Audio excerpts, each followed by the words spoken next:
o movimento do amor, ele já é um movimento revolucionário. O amor a uma pessoa trans é um movimento muito revolucionário. Estamos Claro. falando no mundo onde não reconhece o gênero, né, dentro dos livros de ciências. A gente Sim, tem que estar falando sobre o gênero a partir do que acontece, das experiências dos corpos dentro da sociedade. E não de uma forma científica, onde se fala de fato sim, sobre todos os gêneros que existem. Eu ainda acredito que um dia a ciência possa fazer isso com todos, afinal, é necessário colocar todos, né? sim, Todos os tipos de seres humanos. sim. Nós somos diversos e plurais.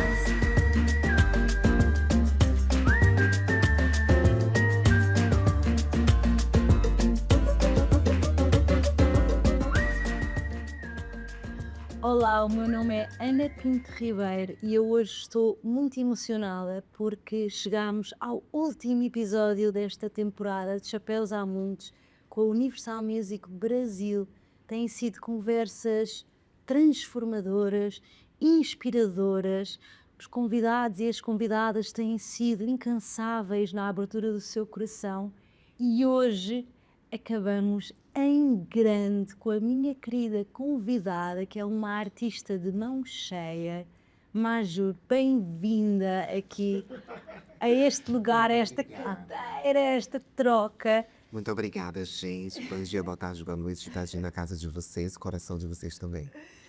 Que bom! E eu já tinha este podcast em Portugal e esta foi a edição Brasil e tem sido mágico e de repente poder ter esta troca e você vai pela primeira vez, pelo que eu sei, para a Europa fazer uma tour.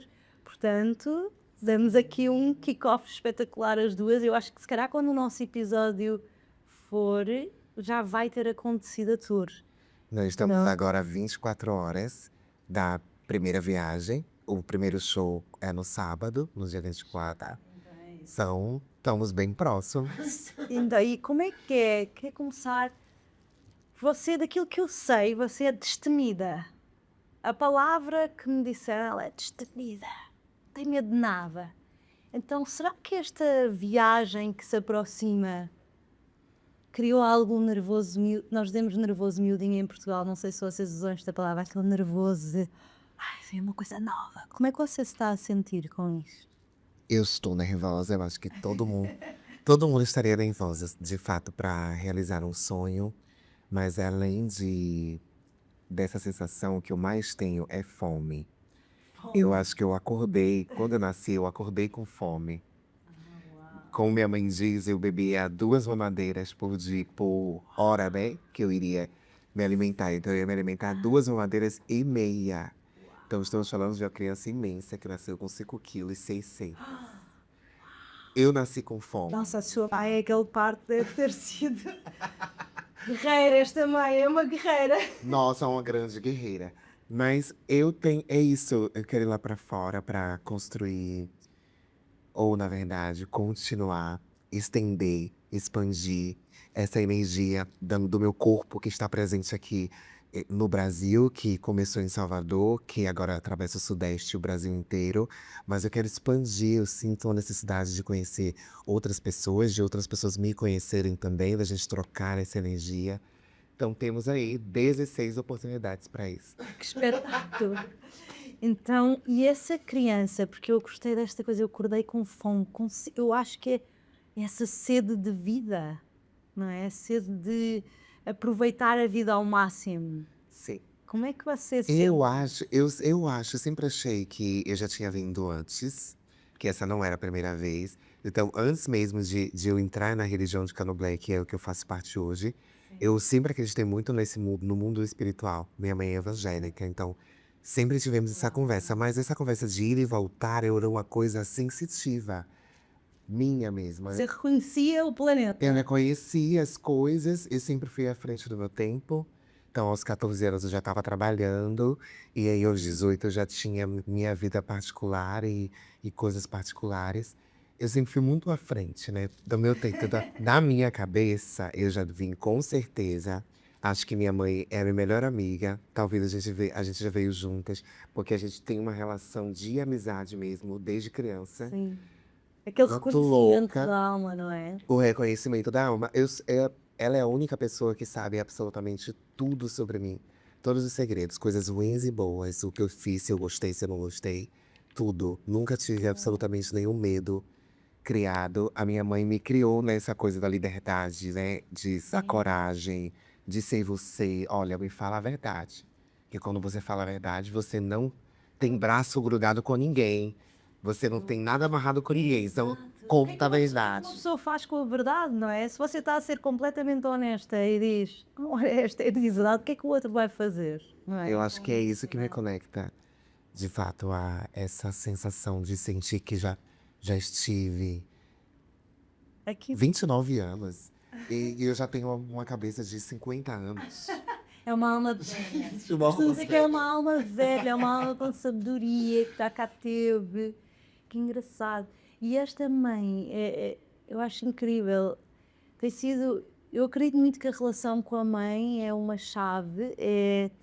Quando nós temos uma mãe que nos cuida, que nos nutre, eu vejo que as pessoas que é um cruzo que tiveram essa relação, elas têm essa faceta, esse chapéu de ser destemidas, porque eu acho que há um amor e um acolhimento que a mãe traz e uma segurança, não é? Que qualquer coisa se der errado, a gente vai para o colo da mãe, certo? E está tudo certo, e se nutre ali, não é? E contaram-me também da sua história, não é? Que a sua mãe catava latas na rua para vocês poderem estudar. Você tem uma irmã, certo? Eu me informei um pouquinho. Meu Deus. Um pouquinho não, né, gente? A minha contou. A Eu vou minha explicar. contou. Eu conto sempre, mas para quem está-nos a ver pela primeira vez, eu falo sempre com alguém próximo de uma convidada, a minha convidada, porque eu sinto que quem está perto de nós consegue nos ver de outra forma e não aquilo que a gente mete lá fora, mas qual é a nossa essência. Então, eu falei com o seu amigo Bruno, Oh. sim, Ai, muito uma das minhas amigo, melhores e maiores amigas da minha sim, vida. sim, e que Das pessoas mais importantes. Ai, eu fico emocionada de pensar, porque de fato ele é, oh meu Deus, o início de muitas coisas na minha vida. sim, Então a gente pode falar dentro. e vamos falar muito dele. Eu, antes de ir a ele, porque eu vou lá, porque essa amizade é muito bonita e eu quero explorá-la, queria continuar aqui um bocadinho nesta mãe. E como é que é para você, enquanto aquela criança que você disse, ela era livre, você andava por aquelas ruas da Bahia e de repente ali, neste propósito dela ter garantido e proporcionava um futuro que a levou hoje onde você está. Então, me fala um pouquinho também do que é que foi crescer nesse ambiente também. Olha, eu acho que quando a gente é pobre, principalmente no Brasil, onde a pobreza ela beira a miséria. Então a gente, de fato, vive numa situação muito precária. Porém, Salvador é uma cidade que, culturalmente, ela vive isolada. Ela é como se fosse uma ilha. Porque todo o Brasil vive totalmente diferente de como as pessoas vivem em Salvador. Parece um pouco do sistema feudal de troca, sabe? Mas lá deixa de ser uma troca material e passa a ser uma troca afetiva. Então, o olhar para você, o sorrir para você é uma troca diária que faz parte dessa manutenção, sabe? É Da como nossa se levar autoestima. o campo energético das pessoas, não Exato. é? Uns vão fazendo isso com os outros e a gente vai todo mundo se sentindo bem dentro de uma miséria. Então, a gente vivia na época, eu tinha 4 anos, meu pai tinha saído de casa quando eu tinha 2, e minha mãe ficou sozinha numa casa, eh, com a minha irmã, que estava na barriga, depois foi pro braço, e ela sozinha dentro dessa casa, com todas as contas para pagar, sendo que ele tirou ela do trabalho, porque naquela época os homens não deixavam que as mulheres trabalhassem, então minha mãe viveu um pouco disso. Sentiu-se Quando ele saiu de casa, ficou sem nada. E aí foi sem luz, sem água, sem comida. E necessidades foram começando básicas, não é? as necessidades básicas, assim, não existirem. E aí a solução que ela tem, porque é muito doido, né? Que ela pensa assim, o que que ela iria fazer de fato se ela estava com duas crianças muito pequenas? Ela não teria como trabalhar em um lugar fixo, porque Tinha que tomar com conta. quem vai deixar as crianças Claro. também? Então ela pensou, eu vou levar uma no braço, a outra vai arrastar na minha saia e a gente vai catar materiais recicláveis, porque isso traz dinheiro. E aí tinha a 2 quadras da minha casa um ferro velho que chama. E ele vendia coisas, então era muito perto da minha casa. Eu passei a infância inteira estando feliz em pegar alguma coisa na rua, levar para casa, organizar. Ele, mãe, vamos lá agora trocar, vamos trocar. Aí trocamos. Deu quanto? Ai, meu Deus, R$ 10. Nossa, que bom, deu R$ 10. Feliz. Uau, eu hoje, ó, o olhar que eu tenho hoje para essa vida era extremamente sofrida, mas acredite que na época não era sofrer. Eu não Você acha sentia que foi uma isso. coisa que a sua mãe proporcionou essa visão ou você dentro de si já Minha mãe, pensa, a minha mãe, ela ajudou? eu não sei como, assim, é uma entrevista que eu acho que tem alguns dias alguém tem que fazer a ela, porque eu queria entender como que ela conseguiu ter a cabeça para sofrer tudo que ela estava sofrendo, ter o sofrimento também de estar com duas crianças e ter que cuidar daquilo tudo sozinha, e ter tanta expertise de, na hora da criação, ela, olha, eu vou preparar um campo para que vocês não sofram com isso tudo que está acontecendo comigo, sendo que ela tá sofrendo. Só que eu, aos 8, Não é? é um incondicional. Aos 8 anos foi quando eu percebi de fato que ela sofria. O que é que estava? Que tinha alguma coisa. 4 anos ela estava segurando tudo e eu não tinha noção de muitas coisas. Mas no 8 foi quando veio a minha cabeça. Eu Consciência, não é? criei uma maturidade. consciência, Uma uma maturidade, maioridade. E como eu falei, eu sempre fui à frente, parecia que 8 era 12. Sim. Foi aí que eu fiz algumas coisas, assim, talvez as primeiras coisas ruins que uma criança poderia fazer, mas que pra mim foi excelente. Mas eu descobri onde meu pai morava através de um passeio que ele fez de carro comigo, que ele foi me buscar. E eu descobri onde ele morava, qual era o endereço. E minha mãe não tinha acesso a ele pra cobrar que ele pagasse as coisas. 8 anos eu levei a minha mãe na casa do meu pai, gravando fotograficamente o caminho inteiro. Uma única vez. Ele me levou uma única vez pra casa dele. E foi o inferno da vida dele. Porque eu, Também foi meu amor, eu falei, mãe, acredite em mim. Eu sei onde é.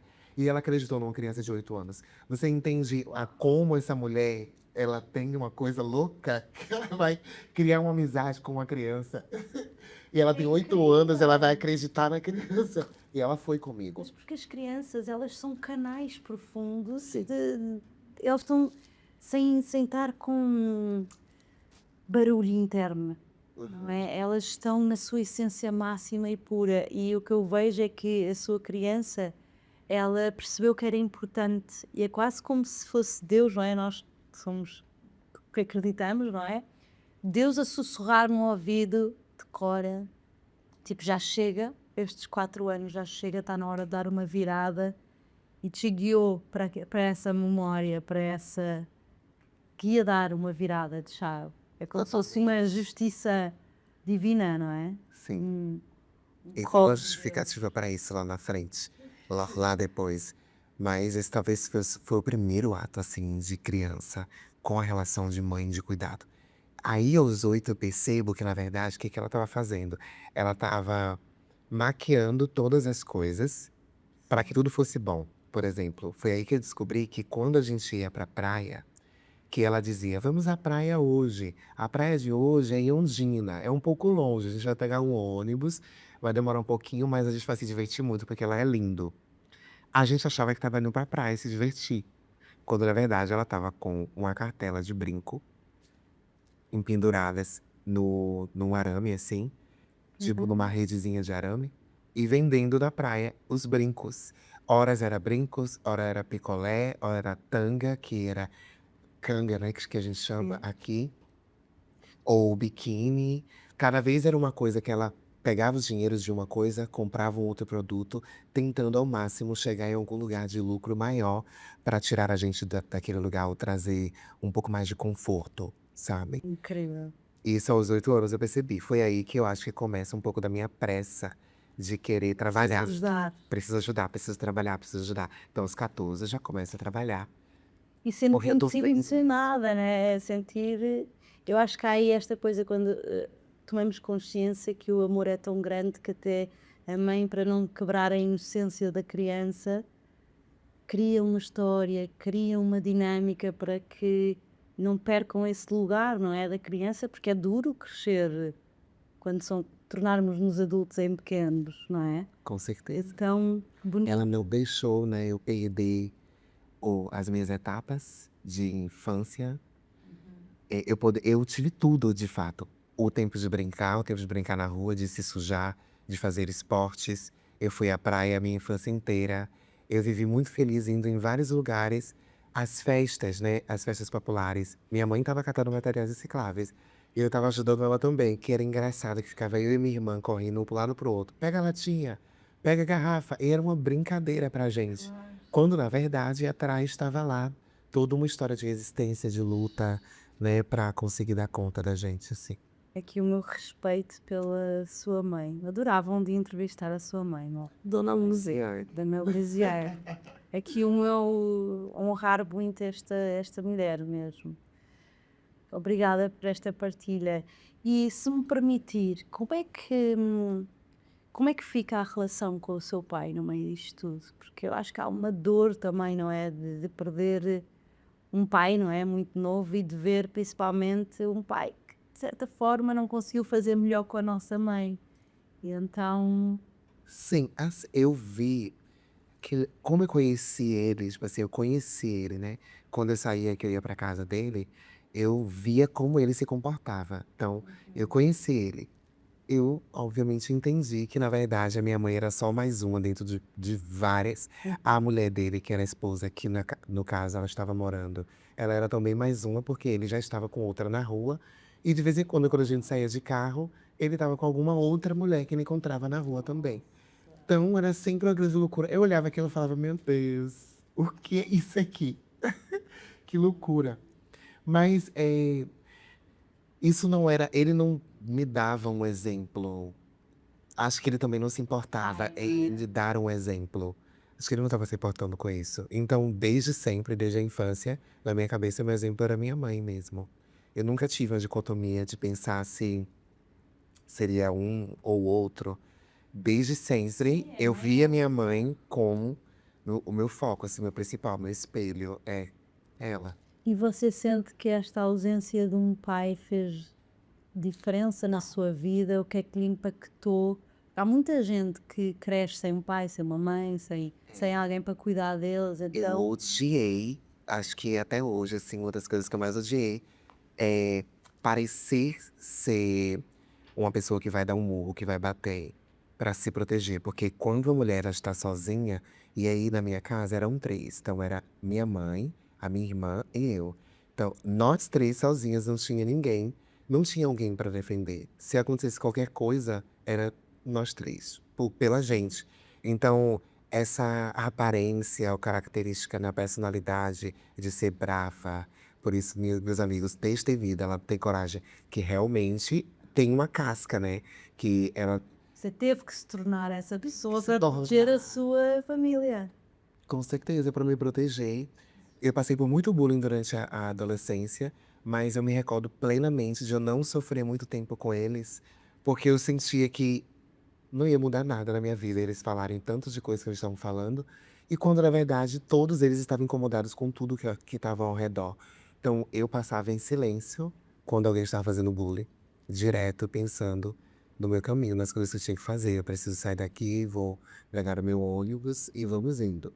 E você não, como é que isso, você ia e ficar, é porque eu conecto muito com isso. Eu mesma também passei por uns momentos ali de bullying e achei duro. Se eu internalizo, Sim. nunca consegui. Nunca, foi só, passava e eu assim, Sim, porque que giro. uma manutenção importante do chorar, se abrir com alguém. Os meus amigos, eles sempre foram muito minha rede de apoio.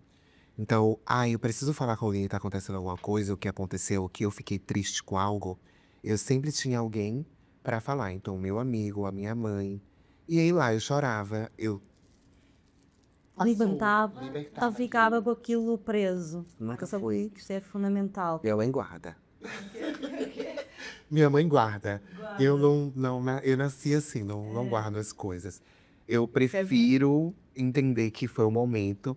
Acho que depois a psicologia ela vai explicar, né, de fato que você precisa. O outro, ele não é o que ele fez.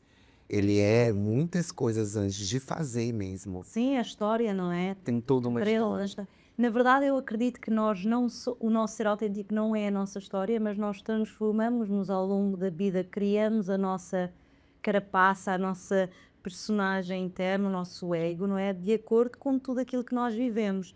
E às vezes, por exemplo, eu podia ter vivido a mesma situação que você e ter lidado de uma forma completamente diferente. Por isso é que às vezes até os irmãos, não é? São os irmãos, têm os mesmos pais, vêm da mesma situação e de repente somos pessoas completamente também diferentes. Então há uma parte que eu acredito que é a situação, não é? Tipo o contexto, a história, mas depois há uma coisa interna que é da essência da pessoa que vem de vidas passadas, que é o que eu acredito, ok? Isto é só a minha percepção, que já vem carregado na sabedoria da alma da pessoa. E talvez por já ter vivido outras vidas, que passou por certas coisas, os convites, eu acredito que nós estamos aqui com novos convites, que nos propomos a novos convites. Eu agora, nesta vida, o que é o meu convite? Se calhar já não é ficar ali a reprimir as emoções e o convite é, eu já percebi que se eu for chorar, já consigo dar a volta e siga para a frente. Não significa que não me dói, mas pelo menos não fica somatizado. E muitas doenças vêm dessa repressão emocional. E às vezes nós achamos que as nossas emoções, não, tá, só eu vou engolir. Eu durante anos, por exemplo, eu não conseguia expressar algumas das minhas verdades. Eu tinha 6, 7 amigdalites por ano. Ficava com a garganta inflamada, ficava... E aí eu comecei, quando eu comecei o caminho espiritual, o meu caminho de cura eterna, eu comecei a falar tudo o que eu pensava. Aquilo é verdade, como a gente estava falando há pouco. E começavam a desaparecer. Desapareceram. E eu acho que é essa tomada de consciência que é importante também trazer às pessoas, porque torna-se uma liberdade, não é? Nossa, demais. É uma liberdade. Demais. Quando acontece alguma coisa com a gente e a gente não leva pra casa, né? Eu acho que o que a gente tem que levar, de fato, de todo o acontecimento é como foi a nossa atitude, o que a gente fez, quais foram as nossas escolhas dentro daquilo, e tentar entender ao máximo o outro, o que que aconteceu para o outro também fazer aquilo com a gente também. Não, enquanto seres humanos, a gente não tem essa, bem em geral, né? Ninguém tem esse pensamento amplo. Todo mundo vai no que é prático. Ai, me bateu, vou descontar. Bom, Exato. já foi. Eu não tenho esse lugar de pensar. Eu acho que o meu trabalho, que tem a ver muito com a minha vida, é sobre eu explorar o máximo de coisas que eu consigo explorar, das coisas que eu desejo para mim mesma. E através dessas coisas, outras pessoas possam se ver fazendo também. Sim, ser um exemplo. Ser um exemplo, um caminho. Porque, de fato, com a minha história, ninguém. Nossa, se alguém escuta hoje a minha história, não ia achar nunca que eu ia conseguir sair de lá e iria ser capa da Vogue. Ou rodar o mundo cantando. Nossa, gente, que loucura! É verdade, mas para quem não sabe, foi capa da Vogue de Noivas, que foi a primeira mulher trans a um nível mundial a estar na capa de uma destas revistas com este peso. Como é que foi essa conquista, esse lugar? Uau! Foi eu me casando pela primeira vez. Que eu imaginava antes que eu não iria me casar mais de uma vez, mas olha aí, gente, aos 29, quase 30, tô descobrindo que eu vou me casar, provavelmente a segunda, porque eu já terminei meu casamento, o qual eu fui capa da Vogue. Mas, Mas às vezes é assim, a gente tem que saber quando é engraçado, não é? Às vezes até podia vir um peso e, eita, agora tenho que ficar neste casamento que fui capa da Vogue, aquelas crianças, mas a liberdade. teve uma parte disso no final, assim, de pensando, meu Deus, e agora que eu criei imaginário todo na mente das pessoas? O que é que eu faço? Cancelo o casamento, todo mundo vai chorar junto comigo. É isso aí, gente. Vamos chorar junto. Aqui, todo mundo chorando junto. Mas a capa, o movimento do amor, ele já é um movimento revolucionário. O amor a uma pessoa trans é um movimento muito revolucionário. Estamos falando no mundo onde não reconhece o gênero, né, dentro dos livros de ciências. A gente tem que estar falando sobre o gênero a partir do que acontece, das experiências dos corpos dentro da sociedade. E não de uma forma científica, onde se fala de fato sobre todos os gêneros que existem. Eu ainda acredito que um dia a ciência possa fazer isso com todos, afinal, é necessário colocar todos, né? Todos os tipos de seres humanos. Sim. Nós somos diversos e plurais. É, mas, nossa, quando eu fiz a capa, eu imaginei assim, meu Deus do céu, a primeira vez mesmo que isso está acontecendo.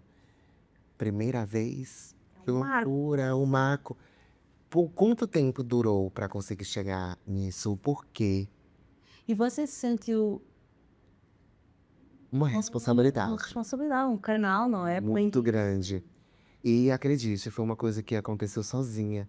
Eu não planejei fazer uma capa de revista para o meu casamento. Foi que quando eu fui, as pessoas acompanharam o meu relacionamento pela internet. Então, quando eu comecei a namorar ele, era tudo, todo mundo via. Então, ele postava coisas, aí eu postava coisas. Aí o povo foi acompanhando. Aí começou a seguir os dois. Aí os nossos vídeos bombavam, a gente fazendo dancinha na internet, coisinhas. Sim. E aí criou uma relação com as pessoas do relacionamento. Então, quando chegou um determinado momento. Também faziam parte Assim, que faziam parte do relacionamento junto com a gente. Quando chegou no momento do noivado, por incrível que pareça, foi no dia 28 de junho, que é o Dia Internacional do Orgulho LGBT, que é PN+. Então, eu falei assim, nossa, a gente vai mesmo noivar hoje? Não, para com isso, a gente vai criar um símbolo muito louco nesse dia. Ele falou assim, mas um dia especial. Eu falei, então tá, vamos. A gente saiu e comprou 2 alianças. E aí postamos, pronto. Nesse dia, Caiu a internet. caiu a internet. E aí as pessoas falaram, meu Deus, tem uma pessoa trans noivando no dia do orgulho LGBTQIA+. Pronto. Aí em seguida foi tudo. Vai casar quando, gente? Aí as marcas. E não sei o quê. Todo mundo queria participar desse momento. E eu, assim, chocada que eu tava Nem acreditar. nem acreditando que eu tava dizendo isso. Porque pra mim era o amor mesmo, a festa, né? A troca que tava acontecendo no momento. E aí veio essa capa, que ela é um milagre no meio de tantas coisas, de tantas atrocidades que acontecem dentro do nosso país. Ela é um milagre porque ela é um fôlego para a gente, sabe? É uma esperança de que um dia outras pessoas poderiam ou poderão fazer isso. Então, hoje, sim, existem várias meninas. Inclusive, hoje na internet, prende casais de pessoas trans com pessoas cis. Isso é uma loucura. Mas tá lá, muitos casais, as meninas e meninos se relacionando, mulheres com mulheres, homens com homens também. Achei isso tudo fantástico, assim, Você fantástico. abriu este espaço e esta oportunidade para as pessoas serem elas próprias, não é?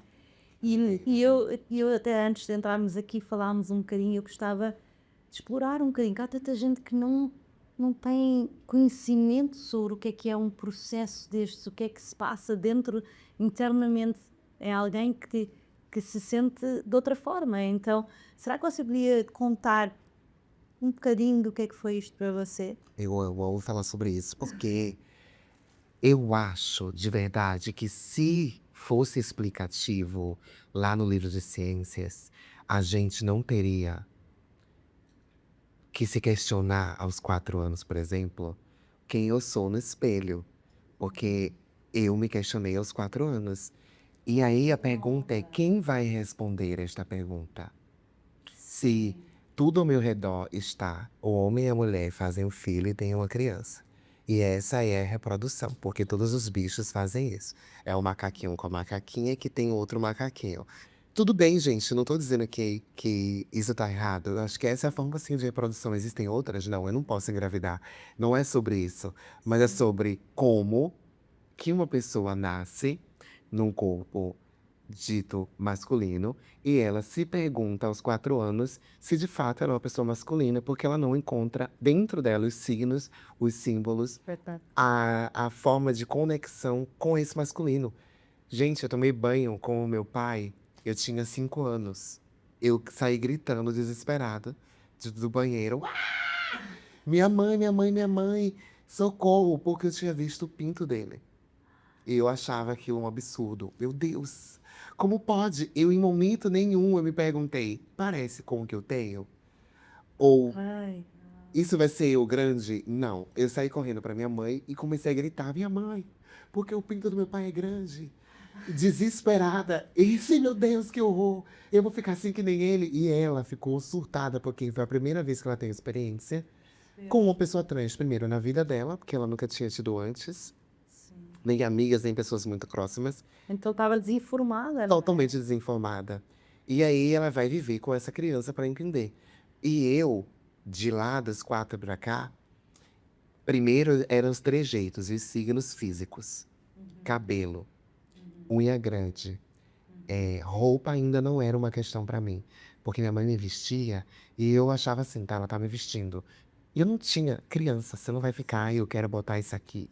Mas tinha uns momentos que me batia, tipo, brincadeira com as meninas, brincadeira com os meninos. Eu não brincava com os meninos, eu brincava com as meninas. E aí tudo das meninas eu estava muito mais suscetível à vontade do que as coisas dos meninos. E aí eu não sabia chutar a bola, eu não sabia fazer, a gente ficava assim: "Que loucura é essa, gente? Não bate, nada bate". Eu brincava com os meninos, eles gritavam, eu chorava. E a criança é pequenina e é extremamente sensitiva, portanto, ela não vem com o condicionamento, ela só está no momento, no estado presente, a ver o que é que está a acontecer, Sim. não é? E aí eu me lembro de uma mãe, de uma amiga minha, que é a mãe da Diana, que era minha melhor amiga de A infância. minha filha chama-se Tiago. Tia, Petsys. E ela viu alguma coisa e ela falou assim: "Se você quiser, quando você vir pra minha casa, você pode fazer o que você quiser. Bota o meu tamanco". Pegou o meu tamanco e deu pra mim.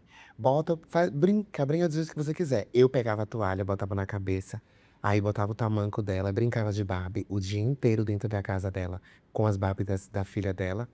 E aí, quando chegava às 6 horas, minha mãe batia lá na porta assim: "Vamos, querida, pra casa". Aí eu ia pra casa. Foi indo isso, uma infância um pouco experimental, ainda livre um pouco. Quando eu excedia muito a masculinidade, minha mãe sempre estava ali falando: "Ai, vem cá pra gente conversar".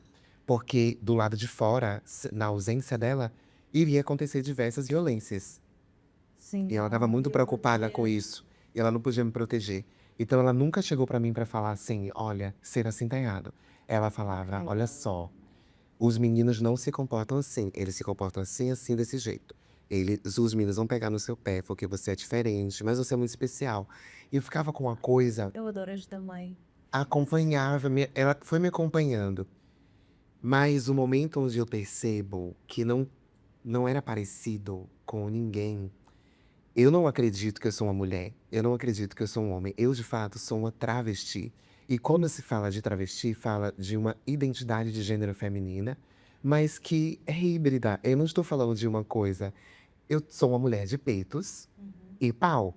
Não é uma coisa, não é uma mulher de vagina que vai ter um filho, que vai ter o útero. Eu não sou uma mulher cis. Não há esse interesse de chegar nesse lugar. Eu quero alcançar o máximo da feminilidade relacionada ao meu próprio corpo, para que eu consiga ver a minha identidade. Que eu olhe no espelho e me veja feminina, mas não uma mulher como você. Não que eu quisesse tomar o lugar. E, Encontrar o infelizmente, seu. tô tentando encontrar o meu amor. Tá me custando muito dinheiro, já foram mais de 300 mil reais em cirurgias plásticas para dar conta de tentar encontrar esse eu. Então, não, é muito pessoal, é individual. Só que, infelizmente, a religião, ela prendeu as pessoas, né? Ela aprisionou as pessoas, isso Condicionou. condicionou as pessoas a essa Culpa coisa por pouco, às científica. vezes, não é? Aquela coisa da culpa, às vezes, Sim. vem de algumas religiões. Deus não explicou realmente sobre os gêneros. Ele não falou que. Mas ele falou que a gente era diferente. Que a gente era diferente um do outro. Ele já tinha dito que era diferente, mas não disse o quanto era. E aí vem umas histórias antigas de trazer umas explicações a partir de desastres e coisas ruins que aconteceram relacionado a pessoas LGBTs para negativar a essência daquela pessoa, daquela individualidade, né? Sim. Tentar ao máximo recortar, o que as pessoas fazem, que é horrível. Eu nunca consegui me conectar à tristeza de não se ver a partir do olhar do outro. Eu quero cada vez mais me ver, quero casar às vezes, mas estar perto de ser eu, sabe? E poder ser aceite sem ter que estar a explicar, não temos que nos justificar nem explicar aos outros, não é? Senão estamos constantemente nesta energia de... E assim, Deus criou, se não tivéssemos aqui, se não tivesse a acontecer, não seríamos uma criação de Deus, não é? De tudo. Então, o que é que está certo ou errado? Quem define o que está certo ou O errado? olhar do humano é olhar para a reprodução, né? Ele tá pensando o tempo todo na reprodução, sendo que tem, hoje em dia, metade das pessoas vivas não querem nem ter filho. Exato. Nem imaginam, nem querem mais, por várias questões financeiras, né, que a maior parte das pessoas hoje em dia não querem ter filhos por questões financeiras, entre outras de responsabilidade, às vezes sonhos, né, não se vê sendo, enquanto tem muitas pessoas que querem. Gente, tudo é uma escolha. Gestar ou não é uma escolha. O fato de eu ser quem eu sou não vai tirar um homem de uma possibilidade de família, porque ele deveria estar com uma mulher cis e ter filho daqui a 4 anos do relacionamento dele. Ele não escolheu, então, se relacionar com uma pessoa trans que não vai gerar uma criança? Exato. Com certeza.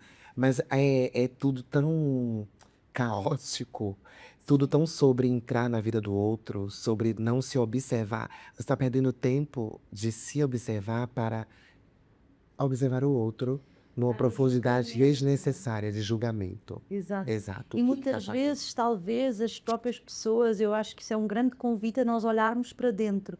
Então, o que é que dentro de nós é desconfortável e que muitas vezes, quando vemos o outro a ser livre, a ter a coragem para ser ele mesmo, ele vira um espelho do que você não é. Mesmo que seja uma coisa, eu não me identifico, eu não sou, não quero ser trans, ok. Tudo bem, mas ele está a mostrar que há partes dele ou dela que ele teve a coragem de agarrar e de assumir. E nós, e eu estou aqui nesta guerra interna e não tenho coragem. Então eu acho que o convite que eu quero convidar as pessoas é, antes de apontar, não sei quem é que me diz, quando nós apontamos o dedo, né, tem três a apontar de volta para nós, né? Então, o que é que estes três dedos nos dizem? Qual é a nossa necessidade de ter que dizer ao outro como é que ele deve viver a sua vida? Nós temos todos ambientes diferentes, famílias diferentes, culturas diferentes e, na minha perspectiva, não há um certo ou errado. Só você que tem que saber. Você que vai viver, quando você está lá no seu caixãozinho, já morreu, você vai prestar contas com quem? O que é que interessa? Eu acho que, por exemplo, do Covid, quando veio a pandemia, tudo aquilo que nós achávamos que era super importante, os trabalhos, as pessoas, de repente, olha, puf, ficámos nós em casa, isolados. Ok, e agora? E aí começaram as depressões, ainda mais, as crises de identidade, e foi engraçado, porque eu senti que muita gente recorreu à parte espiritual, não é? A resposta por algo maior, que no final é isso. Nós estivemos aqui só a cumprir tarefas diárias e caixinhas, no final o que é que fica? Gente, eu fico muito. Meu pensamento é muito sobre isso, sabia? Desde criança, assim, não faz sentido nenhum. Eu vou passar, eu não vou me relacionar com uma pessoa, porque se eu relacionar com ela, vai ser uma vergonha pra minha família, que vai ser uma vergonha para meus vizinhos. E aí você faz uma conta. Quantos vizinhos tem perto de você? Uns 10, tá bom. Quem são as pessoas que você acha muito importantes, que você acha tão importante, que vai te despedaçar se elas falarem alguma coisa sobre você? Elas são 5, às vezes menos. Estamos falando de você mudando a sua vida inteira por causa de no mínimo 20 pessoas que estão na sua frente. Quando o mundo são 7 bilhões de pessoas. Não faz sentido. Eu não consigo entender o sentido. Então você tá preso dentro de um quadrado onde tem 20 pessoas que comandam tudo que você vai fazer e você não sabe o que é ir ali do outro lado em Portugal. O que que tem lá? Você não sabe, nunca vai saber. Mas você prefere estar preso aqui dentro desse lugar. Com 20 pessoas. Não faz sentido. Há uma série, Se prendendo. sim, há uma série, acho que é Little Fires Everywhere, assim, uma coisa já, acho que há uma peça de arte que ela faz que é uma gaiola com um pássaro lá dentro e a porta está aberta E ele não sai. e ele não sai porque é pois a aldeia, a vila toda à volta. E é nós construímos a nossa própria prisão, a nossa própria gaiola. É, mesmo que eu tenha a porta aberta, eu posso dar a dizer, é escolha. Eu escolho ficar aqui, mesmo com a porta aberta, ou eu escolho ser livre e voar e conhecer o mundo e deliciar-me com a beleza que esta natureza nos traz, não é? Então, honrar as pessoas que têm a coragem, como você, de serem elas mesmas e que muitas vezes passam também por muita crítica e julgamento, de facto, mas que esse julgamento e essas. Seja como você, Major, de passar ao lado, deixar fluir como uma flecha que passa essa coisa e você continua o seu caminho sem Eu tenho uma regra. nada. Eu tenho uma regrinha incrível, que é infalível. Fonse. Serve pra todo mundo. Existe uma regra da atenção. Eu aprendi com uma amiga há muitos anos atrás. Você tem 6 segundos para você passar por uma pessoa e você lembrar de fato que ela existe. E de fato, os primeiros 2 você viu. Os próximos 2, você vai decidir se você vai dar atenção a ela ou não. Então você vai olhar para trás se ela tiver passado por você, ou vai olhar para o lado se ela estiver indo para o lado. Os outros 2 segundos é a última coisa. Ou você já prestou atenção em outra coisa, ou você ainda está focado naquela pessoa. Se você gastar os 6 segundos com aquela pessoa, ela vai fazer parte da sua vida pelas próximas horas. Porque você vai prestar atenção em tudo o que aconteceu com ela. Se você vai achar, se você vai encontrar, o que que ela fez, se ela dormiu, se ela caneu. Consciência da presença dela. Mas a maioria das pessoas que passam pela gente, elas fazem parte dos 2 segundos. A gente passa o tempo inteiro andando por vários lugares e a maioria são 2 segundos. Sim, sim. Todo mundo, a maioria. E aí, um e outro a gente bota nos 4 segundos. Vou olhar, prestar atenção. Quase nenhum a gente chega no 6. Ou seja, o 6 é a regra do interesse. Aquilo que te interessa, você para e presta atenção. O que não te interessa, não dê atenção. Não faz sentido. Porque daqui a pouco, na regra dos 6, você nem vai lembrar que ela passou por você. Exato. A verdade é essa. Então, todas as questões, bullying, as perturbações, que a gente chama de perturbação. E perturbação aqui. As perturbações que as pessoas faziam comigo, com os meus amigos, que eu via muito na infância, para mim ficavam nessas regras dos 2 segundos. Eu passava por ela e falava, eu não vou me estressar com essa pessoa, sério, na moral, não vou. Eu preciso fazer outras coisas. Quais são as prioridades da gente mesmo? O que que a gente está buscando? Acordar todos os dias, tomar uma água com limão, um ácido dentro do corpo para limpar tudo que tá dentro enquanto você pensa sobre o que você vai fazer. Tomar banho, comer, fazer uma corridinha ou não, você vai trabalhar. Os primeiros segundos para você pensar sobre quem é você, quais são as suas prioridades, o que que você vai fazer, como é viver. Não passar correndo, desesperada, sem assunto, sem ideia, sem estratégia sobre a vida. A vida é um tempo. E a gente não sabe quanto que ele tem. E é engraçado que você fala muito desta presença com nós mesmos e de nos sentirmos à vontade por ser quem nós somos e de repente esta separação entre você ser uma pessoa que na sua essência se sente confortável com quem você é, não é aquilo que eu vejo, e de repente aquilo de, ai, mas o meu corpo se calhar não é exatamente como eu queria que fosse, não é? Então essa dança de como é que a alma convida e resgata o corpo para esse lugar, não é? Então é engraçado porque no final do dia é sobre isso, é sobre podermos estar cada vez mais em verdade com nós mesmos, podermos estar essa liberdade. E muitas vezes há pessoas que estão no seu corpo, não é? E que se sentem bem no seu corpo e de repente têm uma prisão gigante com a sua alma, não se conseguem conectar de jeito nenhum com aquilo que é a sua essência. Sim. Então o que é?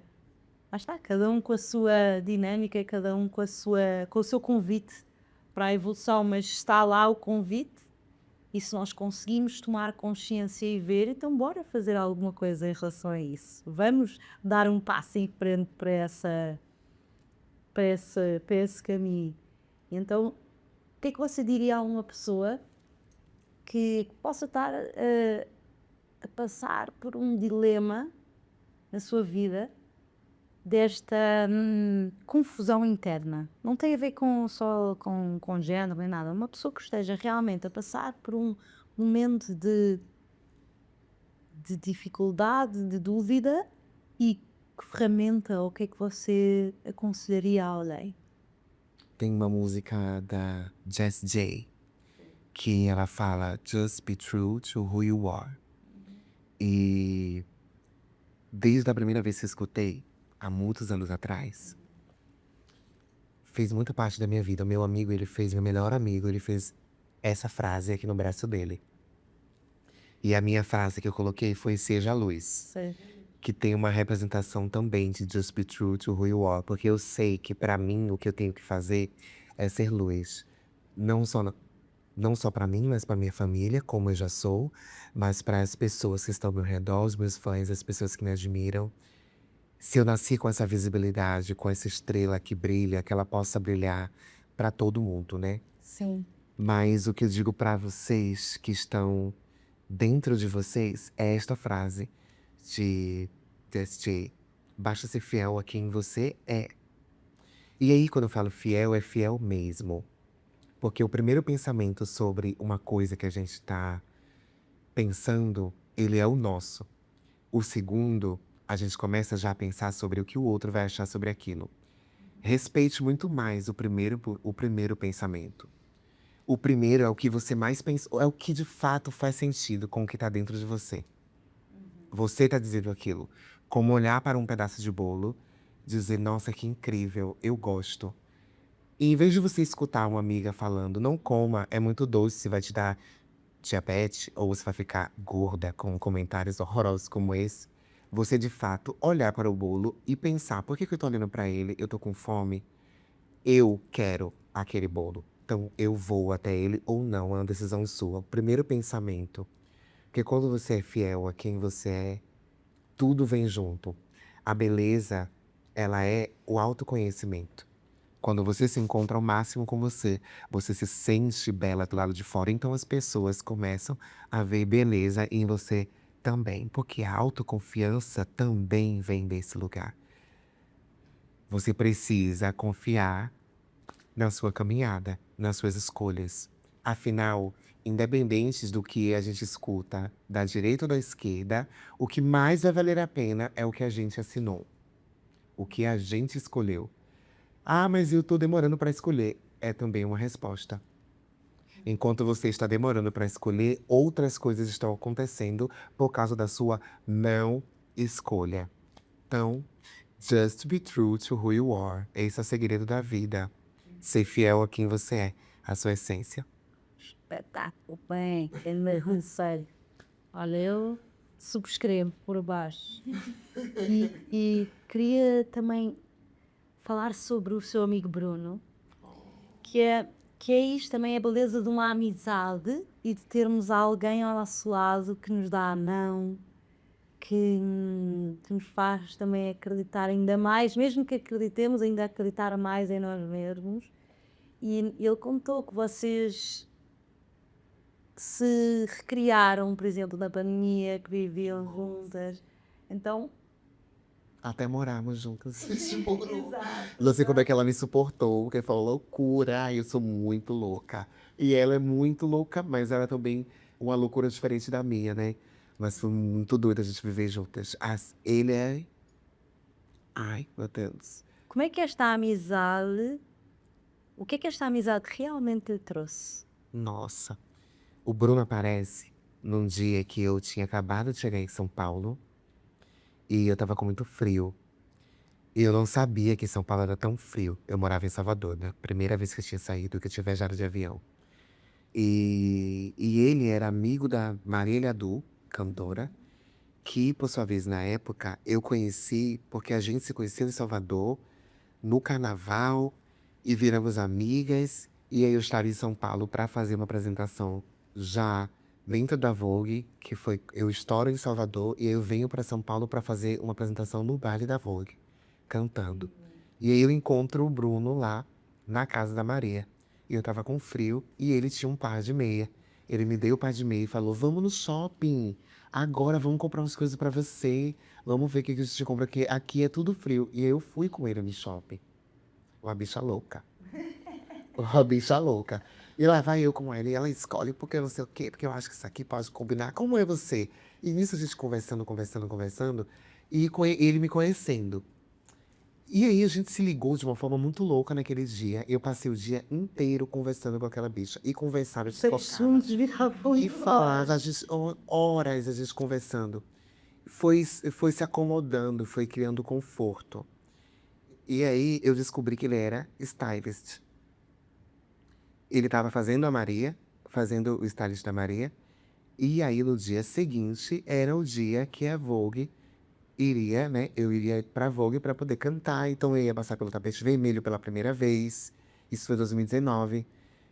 Nossa, eu não sabia nada, não sabia pousar direito, não sabia nada. Então o Bruno, ele chega e fala: "Cadê os looks já chegaram pra você?" Aí fala: Tá chegando." Chegou na porta do hotel. Yves Saint Laurent, Gucci, Chanel, Prada. Eu nunca tinha visto nada parecido, porque eu comprava na Viver Modas, da esquina, entendeu? Então tudo fazia muito sentido. Eu tava vendo tantas coisas surreais na minha frente. Me lembro do vestido da Yves Saint Laurent rosa, que eu queria muito vestir, mas que não deu em mim, era 38. Eu usava 42 na época. E eu fiquei: gente, que louca, mudaram um vestido que não cabia em mim. E eu amando o vestido. E aí o Bruno me aparece. Porque eu ligo pra ele desesperada e falo: "Bruno, me mandaram um monte de coisa. Eu ouvi que você era stylist ontem. Você me ajuda, me veste pra essa festa. Sei lá, eu não sei nem o que eu vou fazer com essas roupas." Ele: "Eu vou aí no seu hotel." Aí começa. Gente, Cinderela. É a história da Cinderela real. A bicha chegou no meu quarto, Trouxe a varinha de me contar. transformou. Ela assim: "Eu vou transformar agora." Ela juntou. Foi no showroom da Gucci.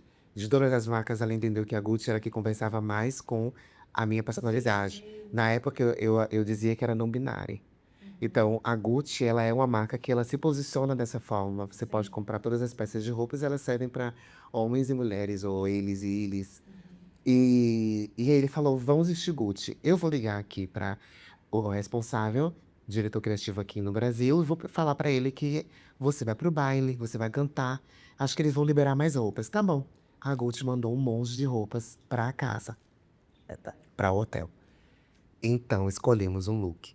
O Bruno montou um look com peças vintage da Gucci e uma bolsa milenar da Gucci que tem 60 anos que ela foi criada, e ela estava dentro do showroom. O Bruno conseguiu colocar no look.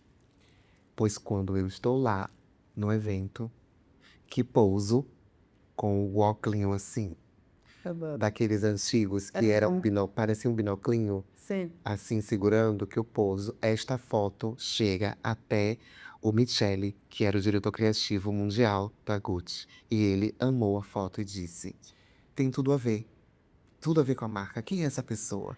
Vamos postar." Incrível. E postou. Primeira Quem pessoa. nunca tinha sabia pousar, de repente virou. De repente, eu entrei na página sociais da Gucci. A minha foto estava lá. E aí eu não sabia, porque pra mim a Gisele Bündchen já tinha feito alguma coisa. E não, gente. Nem a Gisele Bündchen tinha entrado lá. E eu fiquei passada. Eu estava dentro do Brasil, numa festa, vestindo. E de repente eu estava nas redes sociais da Gucci. Primeira brasileira a ser repostada pelas redes sociais da Gucci. Virei uma Gucci Girl. Comecei a trabalhar pra Gucci. Isso tudo, o Bruno, ele realmente foi assim, pode plim, plim, plim. Fala, E aí falou: "Fala, madrinha, vou te transformar." A minha vida mudou por causa do Bruno. Eu virei um artigo de luxo dentro das marcas internacionais por causa do Bruno. Eles começaram a ver que existia uma potência em eu representar as marcas internacionais através do discurso do meu corpo, sendo uma mulher transneira, nordestina, brasileira. Muitos estereótipos, né? Dentro de uma pessoa só. E aí, quando eu vinha com a fala, Eu trazia história, trazia sobre experiências da vida e pronto. As marcas fizeram, vamos pegar ela. Amor. Gente, que loucura. A minha vida mudou. Claro, Então, o Bruno, ele foi a pessoa que me posicionou dentro de mim mesma. Ele trouxe a minha potência para fora. A importância da nossa amizade é o quanto, de fato, ele pôde me ver fora de todas as coisas, me ver lá dentro, encontrar minha essência. Foi com ele que eu vesti a minha primeira roupa feminina. E foi com ele que eu usei o primeiro sutiã. Foi com ele que eu usei calcinha sem culpa. Ele comprava as minhas calcinhas pra eu usar. A gente morava juntas. Nossa, meu Deus. Esse abriu dar permissão também, não? Sim, porque na minha casa era totalmente diferente, né? Em Salvador. Então, foi a primeira vez que eu saí e que eu pude ser eu. Eu agradeço muito, assim, a Deus, o universo, os orixás, porque, gente, vocês, não sei se vocês têm noção, se vocês têm um amigo que vocês podem contar de fato. É precioso, não é? Nossa, extremamente precioso. Tinha Extremamente. Eu tomo muito cuidado para que a gente briga muito, né? Claro. Que amigos bons amigos. Como bons amigos. Mas a gente tem muito cuidado em no dia seguinte, ou eu ou ele mandar uma mensagem, amiga, vamos conversar direitinho. A gente se cedeu ontem, né? Fazer as pazes. Porque há muito significado e importância, apoio, amor, né? Amor mesmo, no significado de amar. Ele me ama muito, muito, é. Bonito. Eu tinha uma professora que dizia que a amizade é das maiores formas de amor, porque no fundo é incondicional, nós escolhemos amar aquela pessoa, não tem um laço familiar de sangue, não é? Mas é como se fosse a família da alma. Então a gente tem que escolher todos os dias ter aquela pessoa na nossa vida, não é? E realmente eu sinto, para mim, as minhas amigas, os meus amigos salvaram a minha vida.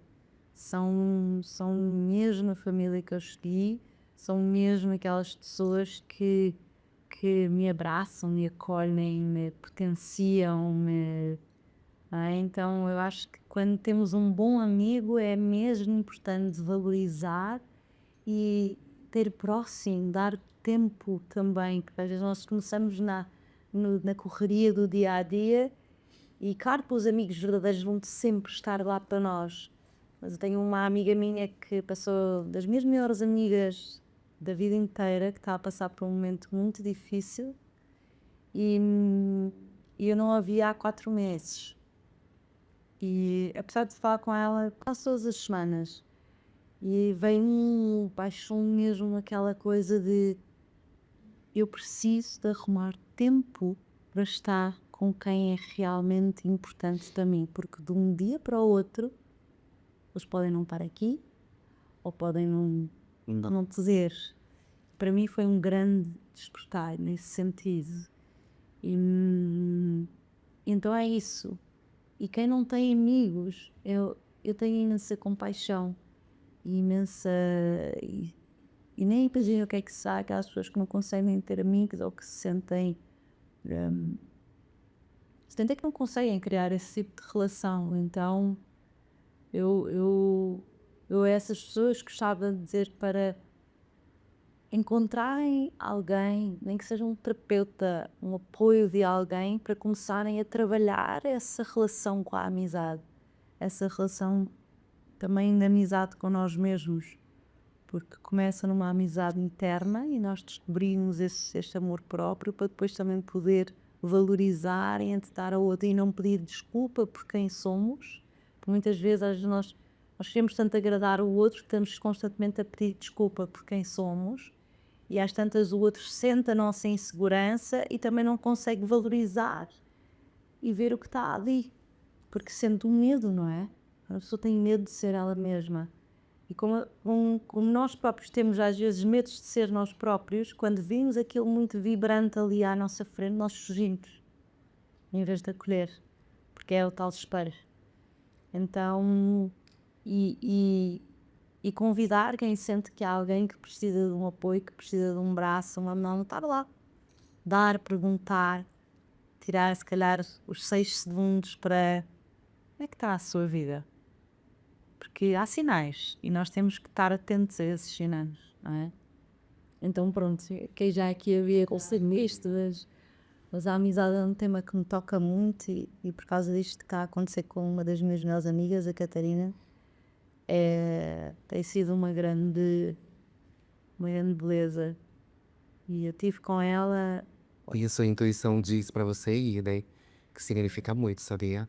sim, Eu ouviria isso. sim, e consegui ter a oportunidade de estar com ela está no hospital, eu tive a oportunidade de estar com ela e ela teve um aneurisma, teve uma situação bem difícil e eu encontrei-me com ela num lugar de presença e de entendimento como nunca tinha tido em 30 anos de amizade. Então, ao mesmo tempo na dificuldade, existe oportunidade, existe lugares de tomada de consciência e, e eu sou muito agradecida de poder ter ido lá visitá-la, que isto fiz questão de ir lá antes de ir aqui para o Brasil e a rezar mesmo por ela, para que ela fique bem, para que ela se cure, para que ela se volte às tais capacidades dela e saber que eu também estou aqui. Então, honrar esta amizade, agradecer profundamente pela amizade que nós temos desde pequeninas e que tantas vezes ela me salvou, porque ela salvou a minha amizade quando eu era, a minha vida quando eu era criança. A nossa amizade salvou-me. Ela permitiu-me ser criança, num momento em que eu já tinha uma maturidade que me foi imposta de alguma forma pela minha história. Então agradecer-te a ti, querida amiga, dizer que rezo por ti, que estou aqui ao teu lado e que te dou a mão e te abraço e obrigada por tanto. Desculpa este momento, mas é mesmo uma pessoa muito importante para mim. Então, voltando aqui a nós as duas. Muita saúde para essa. Sim, muita saúde. E nós temos, normalmente eu tenho um chapéu, não é, que você não trouxe. Eu trouxe, mas me sentindo culpada, porque fiquei pensando, meu Deus, eu não tenho uma relação Com os com chapéus. chapéu. E está tudo bem. Não Gente de cabeça grande não tem chapéu, gente. Não cabe chapéu aqui, 59. espetacular. Mas a ideia normalmente é, se o chapéu, uma pergunta que nós fazemos é se o chapéu nos fizesse viajar no tempo, para trás, onde é que você iria? Com quem você estaria? O que é que você estava a fazer nesse momento? Ou o que é que você mudaria? Faria disso, né? Nossa. Só pode escolher uma viagem. É uma situação Uma de todas as. de todas, aquela que é assim a mais, ai, eu se pudesse viver isto outra vez era incrível. Sim. Uau. Sei. Eu acho que o dia que eu me conectei com o sagrado em relação ao candomblé. Porque eu me lembro que 6 meses a minha vida era completamente diferente. Antes, né? Eu era muito procrastinadora. Eu queria muitas coisas, mas ao mesmo tempo eu não conseguia finalizar as coisas porque eu queria tudo ao mesmo tempo. Eu não tinha paciência para esperar cada coisa de se desenvolver, eu queria tudo. E aí eu entrava e saía de curso e fazia, entrava e saía de trabalhos. E aí eu tava numa empresa, não gostava, saía 6 meses depois, entrava em outra. Era uma loucura a minha vida. E em determinado momento, quando eu fui para o candomblé e que eu começo a ter a experiência espiritual sozinha mesmo, durante o dia a dia das coisas, eu começava a ficar muito louca existia uma serotonina de felicidade que estava ali, ao mesmo tempo uma descoberta muito ímpar. A sensação mais incrível que eu já senti na minha vida, talvez seja esse momento onde eu estou extremamente animada com tudo que está acontecendo de muito novo. Era tudo surpreendente, tudo era extremamente surpreendente. E eu queria mais, e aí cada vez que eu buscava mais um pouco, vinha uma surpresinha de mais alguma coisa, e eu descobria até que eu fui, fiz todos os processos, e quando eu saí no dia seguinte, tenho a memória de eu acordar e o sol era muito quente. E eu senti a energia do sol, porque eu passei 21 dias dentro de um lugar sem a luz do dia. Então eu não estava conseguindo sentir a energia do mundo do lado de fora. Quando eu saí, a sensação de perceber o que é o mundo, o que é a energia do sol, o que é pisar no chão, o que é um vento batendo. Sim. Conexão divina Uau! com a natureza, não é? Mudou a minha vida inteira. Eu não consegui nunca mais, a partir daquele momento, não observar as coisas ao meu redor sem dar essa devida importância e esse olhar necessário da individualidade daquilo, da necessidade de onde eu esteja, o porquê que eu tô aqui, porquê que esse alguém me encontrou energeticamente, como vimos parar nesse lugar, como estamos nos sentindo, estamos confortáveis, eu estou confortável, o que vai acontecer comigo daqui a pouco. Todas essas relações de vida, de pensar sobre a minha vida. Eu comecei a pensar mais sobre mim a partir daquele dia que eu saí e senti o sol batendo na minha pele. Foi tão forte que eu fui embora. Que eu entrei em transe novamente. Porque eu tava em transe há 21 dias lá dentro. Então foi tão forte quando eu saí que eu, uau! Viu a luz, Transe. literalmente. A luz. Vi a luz, literalmente. E entrei em transe novamente. Eu acho Para mim existe sentir isso, não é? É tão simples, não é? E depois tão profundo. É tão complexo e tão simples ao mesmo tempo. E hoje eu descobri que meditar traz isso, né?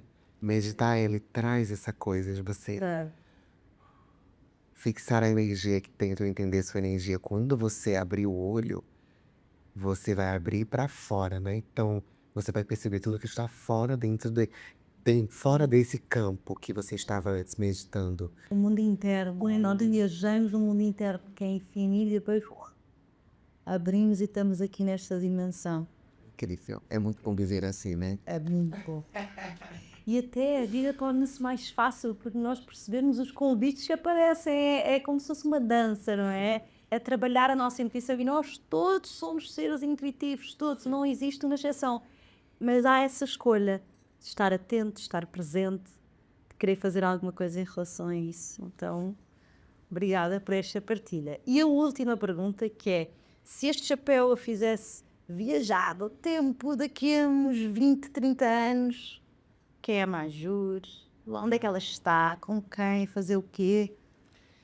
Eu acho que eu vou estar no meu terreiro daqui a uns 30 anos. Sendo uma mãe de santo, Adoro. cuidando dos meus filhos, provavelmente. Acho que a música, para mim, vai ser uma coisa historicamente cultural. Eu vou ser uma pessoa que quando forem me chamar, vão falar de culturas. De olha só, vamos chamar ela aqui que fez parte desse movimento dessa época X. E ela criou isso, isso e isso. Vamos conversar, eu assim apareço e falo, oi gente, tudo bom? Vamos cantar agora 2 músicas. Canto aqui 2 musiquinhas pra vocês. Beijos. Tô indo, tá bom? Obrigada.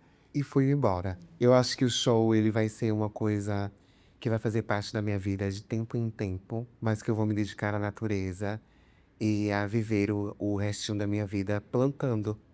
Afinal, quando a gente volta pra terra, Aí sempre né, a gente planta de novo.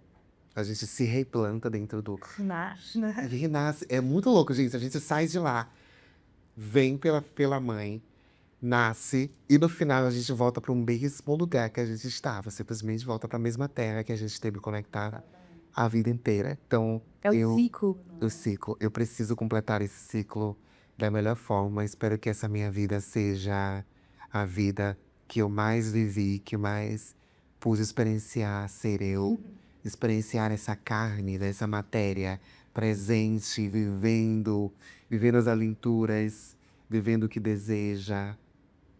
Eu acho que o que vai estar escrito na minha lápide é eu não me arrependi de nada. Ah, foi. É o que eu mais quero. Axé. Olha, que todos temos na nossa vaquicicas interna. Eu não me arrependi de nada. É uma benção se nós conseguirmos ir para as outras dimensões e para outro plano com essa sensação, em paz. E sabendo que há muito mais ainda depois, muito mais.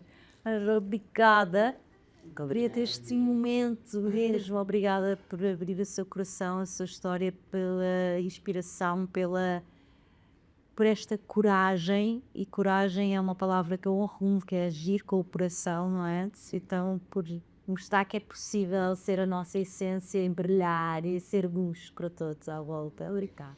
E agradecer mesmo também a todos. Agradecer a vocês que estão aí connosco, que nos ouvem, que nos veem, que acompanham este podcast, estas histórias.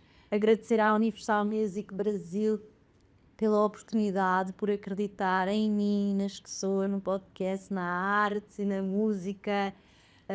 E agradecer a todas as pessoas que fizeram parte deste podcast, que transformaram isto possível. Todas as pessoas que estão no backstage das câmaras aqui, vocês não conseguem ver, mas que sem elas não seria mesmo possível.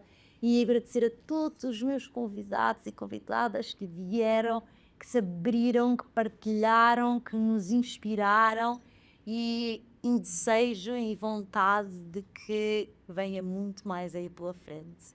Obrigada, o meu nome é Anakin Ribeiro, estou a um clique de distância. Qualquer coisa, digam, partilhem, falem o que é que vocês gostariam de ouvir, de explorar, e eu estou aqui disponível para vocês. Obrigada, um beijinho.